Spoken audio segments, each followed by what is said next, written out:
If a package arrives at your door and you didn't order it, burn it. Actually, don't bother, because for Chloe Hart, burning it was the mistake that got her killed. Chloe was a legend in the toy community. She was an unboxing influencer. She knew every serial number, every factory defect, every rare chase figure. So when a plain cardboard box arrived at her penthouse in Singapore with no return address, she didn't see a threat. She saw content. She tore it open. Inside was a Labubu doll, but not a normal one. This one was covered in shimmering golden fur.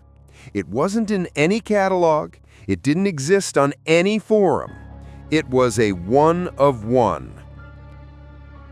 Chloe was thrilled, but she should have looked at her dog. Rocky was 110 pounds of pure muscle, a Rottweiler who wasn't afraid of anything. But the second that doll came out of the box, Rocky didn't bark, he whimpered. He backed himself into the furthest corner of the room, shaking, his eyes locked on that 6-inch piece of plastic. Animals see what we ignore. They sense frequency. They sense intent. Chloe ignored him. She put the golden Labubu on her nightstand, right next to where she slept.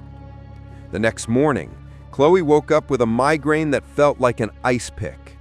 She went to the mirror. Her skin was covered in strange red blister marks, like she'd been stung by 1,000 insects. She called for Rocky. Silence. She searched the living room. Silence. She found him in the guest bathroom. The door was locked from the outside. When she forced it open, I can't describe to you what she saw.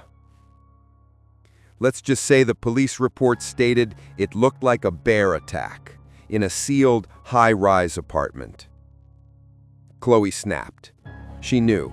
She grabbed the doll, which felt warmer than plastic should ever feel, and ran to the balcony. She threw it in a metal bucket, doused it in lighter fluid, and struck a match. She watched it melt. She watched the golden fur turn to black sludge. She watched it turn to ash. She even took the ashes and dumped them down the building's trash chute. It was over.